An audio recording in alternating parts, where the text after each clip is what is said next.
نادر شاہ کا خیال درست نکلا۔ اس وقت جب یہ لوگ بڑے خیمے کے قریب پہنچے تھے اور نادر شاہ نے ان بوڑھوں کو دیکھا تھا تو موقع ملتے ہی اس نے عرشی سے کہا تھا، ان لوگوں کی یہاں موجودگی خطرناک ثابت ہو سکتی ہے، تم انہیں جانتے ہو؟ تمہیں یاد نہیں ہم نے انہیں بوٹسوں میں دیکھا تھا؟ ہاں، لیکن یہ غیر اہم لوگ تھے، میرے خیال میں نہیں تھے۔ کیوں؟ اس لیے کہ انہوں نے ہمارے ساتھ سفر کرنے کی کوشش کی تھی۔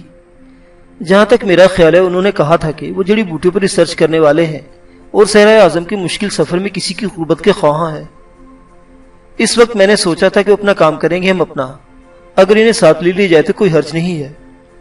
بہرحال چونکہ یہ ایسی کوئی خاص بات نہیں تھی اس لیے بعد میں اس پر غور نہیں کیا تھا میں نے۔ نادر شاہ خاموش ہو گیا کیونکہ کچھ لوگ قریب آ گئے تھے۔ سردار خان اور شمسہ کی حیثیت سے یہ لوگ قریب بس ان کے معاون ہی تھے، ہر طرح سے ان کے ساتھ تعاون کر رہے تھے، خود کبھی کسی معاملے میں وہ مداخلت نہیں کرتے تھے۔ پھر بعد کے معاملات شروع ہوئے، یہاں تک کہ بات اس سیال تک آئی جو ان لوگوں نے بڑی اہمیت کے ساتھ انہیں پیش کیا تھا۔ سیال کے جگ سردار خان اور شمسہ کو بھی پیش کیے گئے۔ عرشی نے نادر شاہ کی طرف دیکھا اور نادر شاہ نے اسے آنکھ کے اشارے سے بتایا، مطلب یہ تھا کہ یہ سیال نہ پیے۔ اور پھر عرشی نے بڑی احتیاط کے ساتھ نادر شاہ کو اپنے مگ کا تھوڑا تھوڑا سیال نیچے گراتے ہوئے دیکھا اور سمجھ گئی کہ اسے بھی یہی کرنا ہے۔ گل چونکہ اس کی گود میں تھی، چنانچہ اس کا سہارا لے کر عرشی کو بھی سیال کا مگ زمین پر خالی کرنے میں کوئی دقت نہیں ہوئی، اور چونکہ زمین ایسی تھی کہ اس پر کسی چیز کا دیکھ لے جانا مشکل تھا اس لیے بات بن گئی۔ اس کے علاوہ یہ لوگ غیر اہم شخصیتوں کے حامل تھے، اس لیے ان پر کوئی توجہ نہیں دی گئی تھی۔ لیکن بعد میں جب لوگوں نے اس سیال کی تعریف کی تو عرشی نے نادر شاہ سے کہا، اور تم نے مجھے اس انوکھی چیز کے ذائقے سے محروم رکھا جس چیز سے میں خود محروم رہا، بھلا اسے تمہیں استعمال کرنے کی اجازت دے سکتا تھا عرشی ڈیر؟ آخر تمہارا زندگی بھر کا ساتھی ہوں، ہم دونوں کو ایک دوسرے سے تعاون تو کرنا ہی ہوگا۔ عرشی نے مسکراتے ہوئے گردن ہلا دی تھی۔ بعد کے واقعات ان کی نگاہوں سے اوچھل نہیں تھے، خاص طور سے جنگل میں ملنے والے اجنبی کی بیماری کا معاملہ اور اس کے سلسلے میں جیمس پیرے کی کامیابی نے کم از کم عرشی کو تو متاثر کر لیا تھا۔ اس نے نادر شاہ سے کہا، بعض اوقات کسی کے بارے میں ہمارے خیالات بلا وجہ خراب ہو جاتے ہیں، حالانکہ اس کا کوئی جواز نہیں ہوتا۔ بوڑھا جیمس پیرے شکل و صورت میں سے ذہین آدمی معلوم ہوتا ہے۔ بعض لوگ اس طرح اپنی زندگی انسانیت کی بھلائی کے لیے وقف کرتے ہیں، میں تو سچی بات ہے ایسے لوگوں کی بڑی قدردان ہوں۔ نادر شاہ نے عرشی کو دیکھا، اس کی آنکھوں میں کچھ ایسے تاثرات تھے جنہیں محسوس کر کے عرشی نے پھر کہا، گویا تم میری بات سے متفق نہیں ہو۔ کیا کہوں نصف بہتر، کبھی کبھی یہ سوچنے لگتا ہوں کہ تمہاری تربیت کرنے میں مجھے خاصی مشکل کا سامنا کرنا پڑے گا، اور میں یہ سمجھتی ہوں شاہ جی کہ آپ کو انسان بننے میں کافی وقت لگ جائے گا۔ بھلا وہ کیوں؟ کبھی آپ نصف بہتر اور کبھی کچھ سوچنے لگتے ہیں۔ میں کہتی ہوں آپ جانتے ہیں کہ ان حقوق کو حاصل کرنے کے لیے کیا کیا جدوجہد کرنی پڑتی ہے۔ آپ اچھے آدمی ہیں، میرے ساتھ اس سفر پر کیا نکل آئے خود کو میرا مالک ہی سمجھ لیا۔ جناب اعلیٰ، اس مرحلے تک پہنچنے کے لیے آپ کو ناکوں چنے چبانے پڑیں گے۔ محاورہ بھی غلط ہے، ناکوں چنے چبانا، کسی نے بھی زندگی میں ناک سے چنے چبائے ہیں کیا؟ خیر یہ محاورے تو اشارے ہوتے ہیں، اب آسمان سے تارے کوئی توڑ کر لایا ہے؟ میں نے کبھی اس کی پیشکش کی؟ اپنی بات ہی کیوں کرتے ہو؟ دوسروں سے مجھے کوئی دلچسپی نہیں ہے، نادر شاہ نے منہ بنا کر کہا، پھر جلدی سے بولا، اور ہاں آپ نے ان مراحل کی بات کی جن سے گزر کر میں آپ کو نصف بہتر اور منقوہ کہہ سکتا ہوں، تو مجھے بتائیے کہ میں نے کبھی ان مراحل سے گزرنے کا انکار کیا ہے؟ بلکہ سچی بات ہے کہ یہ مہم جوئی بھی ایسا ہی ایک مرحلہ ہے۔ کیا مطلب؟ مطلب یہ ہے کہ آپ کو اس مہم جوئی میں ساتھی کی ضرورت تھی۔ میں بھلا کیسے برداشت کر سکتا تھا کہ میرے علاوہ آپ کا کوئی ساتھی اور بنے؟ چنانچہ میں چلا آیا، سوچے سمجھے بغیر۔ یہ میرا ذاتی شوق تو نہیں ہے۔ احسان جتا رہے ہو؟ نہیں، بلکہ اپنی وفا پر یقین دلا رہا ہوں۔ ایک بار پھر ان کی گفتگو کا سلسلہ منقطع ہو گیا، یہاں تک کہ رات ہو گئی۔ کھانے وغیرہ کا سلسلہ کیا گیا۔ اس کو اس مرحلے پر خاصی دقتیں پیش آئی تھیں کیونکہ اس کا تعلق صنف نازک سے تھا۔ صنف نازک کے مسئلے میں یہ طے کر لیا گیا ہے کہ گھریلو امور چاہے کسی سیارے پر سر انجام دینا ہو، عورت کا ہاتھ ان میں شامل ہونا ضروری ہے۔ اس کی ہدایت بھی ہدایت اللہ کی طرف سے کر دی گئی تھی، چنانچہ اس ہدایت پر بھلا عمل کیوں نہ ہوتا۔ ریٹا ہاروے کبھی کبھی ہی مدد کرتی تھی۔ کھانے کا سلسلہ ختم ہو، اس کے بعد قہوہ بازی شروع ہوئی۔ جیمس پیرے نے ایک بار پھر بڑی نزاکت کے ساتھ ٹام کے ذریعے قہوہ منگوایا۔ شمس اور سردار خان اس وقت پاس پاس بیٹھے ہوئے تھے۔ عرشی نے کہا، اب کیا حکم ہے جناب کہ اب بھی اس نایاب شے کی اہمیت سے انکار کیا جائے؟ کیا چاہتی ہو؟ چکر تو دیکھو یار، ہے کیا چیز؟ عرشی، قطعی نہیں، بالکل نہیں چکھو گی تم اسے۔ ارے باپ رے باپ، کیا روب ہے! ٹھیک ہے سر، جو حکم۔ عرشی نے جواب دیا۔ قہوہ اس بار پھر نادر شاہ نے زمین پر گرا دیا اور عرشی نے دانت پیستے ہوئے نادر شاہ کو دیکھا، پھر بولی، میں چائے پینا چاہتی ہوں اور اب تمہیں چائے بنانی پڑے گی۔ آپ صرف ایک کپ چائے کی بات کرتی ہیں محترم عائشی، میں زندگی بھر آپ کو کھانا پکا کر بھی کھلا سکتا ہوں۔ کمال ہے آخر، اور لوگ بھی تو قہوہ پی رہے ہیں، اور پھر اگر اس میں کوئی خرابی محسوس کر رہے تھے تو تم دوسروں کو نہ کسی شکل میں روکنا چاہیے تھا، آخر ڈیڈی بھی تو پی رہے ہیں، ملاحظہ فرمائیے، نادر شاہ نے کہا اور سامنے کی سمت اشارہ کر دیا۔ غالباً ریٹا ہاروے تھی جس کے ہاتھ سے مگ گرا تھا اور اس کے ساتھ اپنے سٹول سے اوندھی زمین پر آ رہی تھی۔ عرشی نے تعجب سے اسے دیکھا۔ اگر ریٹا ہاروے کو کچھ ہو گیا تو دوسروں کے ساتھ دوسرے لوگوں کو اٹھ کھڑا ہونا چاہیے، لیکن دوسرے لوگ بھی ایک ایک کر کے زمین بوس ہو گئے اور عرشی کی آنکھیں خوف اور حیرت سے پھیل گئیں۔ وہ لوگ ذرا فاصلے پر تھے، اس لیے ان کی سرگوشیاں سنی نہیں جا رہی تھی۔ نادر شاہ نے جلدی سے کہا، اے عقل مند مہمجو، اب تم بھی اوندھی ہو جاؤ ورنہ زندگی خطرے میں پڑ جائے گی۔ بات ایک لمحے کی عرشی کی سمجھ میں آ گئی۔ اس نے بھی دوسروں کی طرح مگ نیچے گرایا اور زمین پر آ گئی۔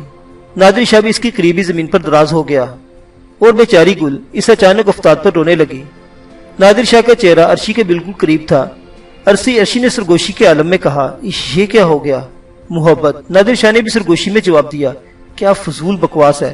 ٹھیک ہے، اب اسے تمہارے مزاج کا اندازہ ہو رہا ہے، آئندہ بھی مجھ سے ایسی زبان میں گفتگو کی جائے گی۔ کمال ہے بھائی، یعنی ایک ہم ہے یار، کیا فضول باتیں لگا رکھی ہیں، یہ کیا ہو گیا ہے؟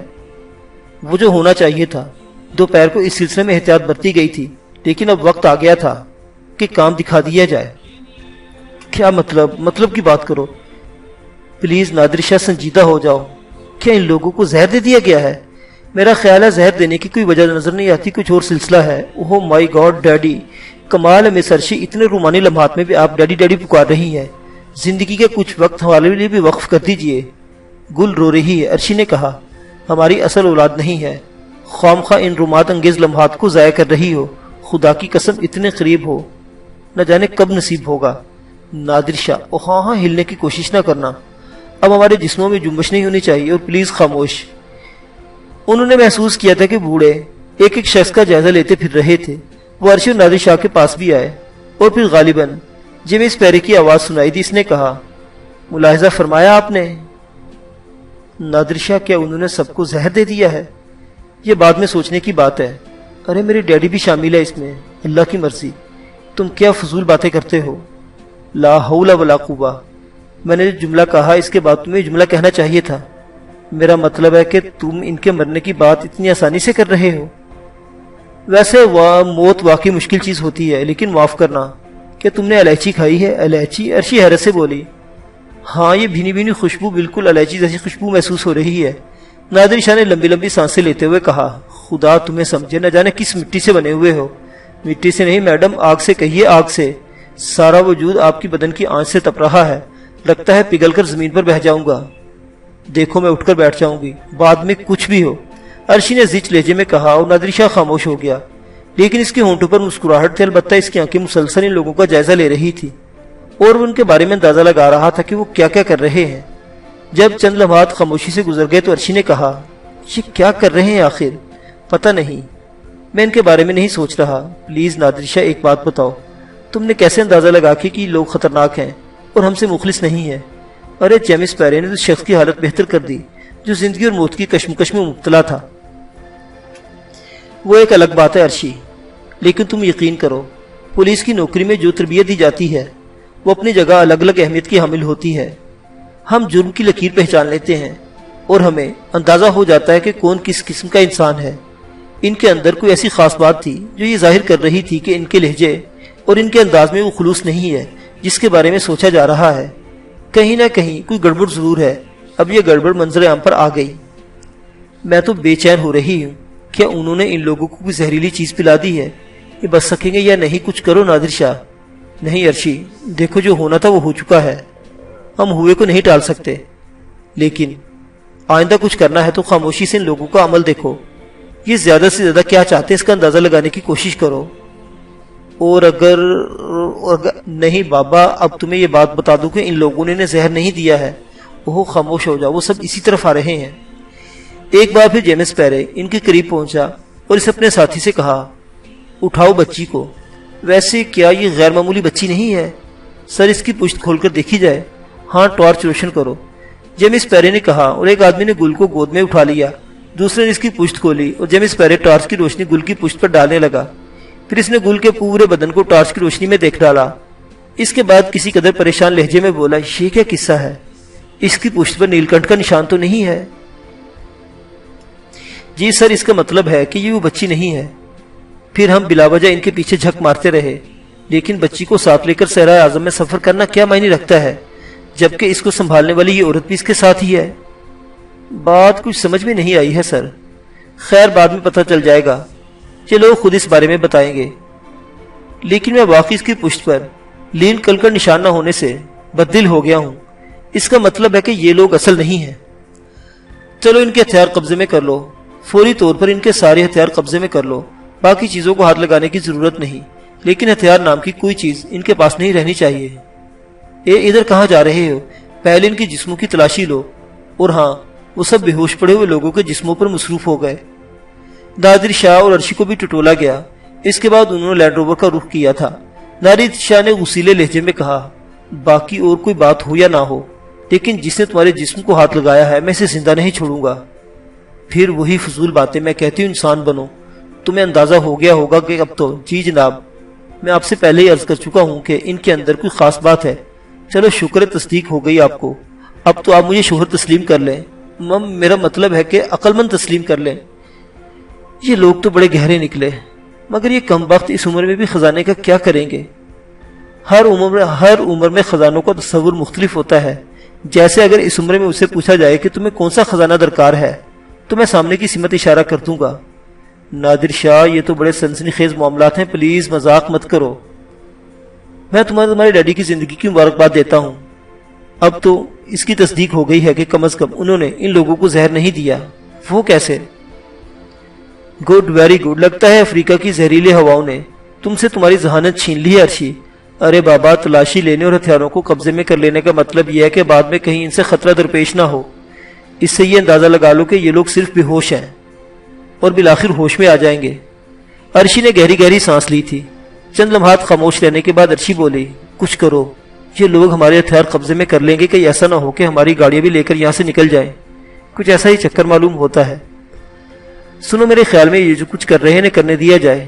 جو عمل ہو رہا ہے اس کا رد عمل تو بالکل ہے۔ وہ اپنی کوششوں میں کامیاب نہیں ہو سکیں گے۔ ہاں، اگر انہوں نے یہ ساز و سامان لے کر نکل جانے کی کوشش کی تو پھر مجبوری ہے، مجھے تنہا ہی ان کے خلاف کچھ کرنا پڑے گا۔ دیکھتے رہو کیا صورتحال رہتی ہے۔ عرشی خاموش ہو گئی۔ نادر شاہ کی باتوں سے انیراو اب اس کے لیے ممکن نہیں رہا تھا۔ در حقیقت نادر شاہ بہت ذہین آدمی تھا۔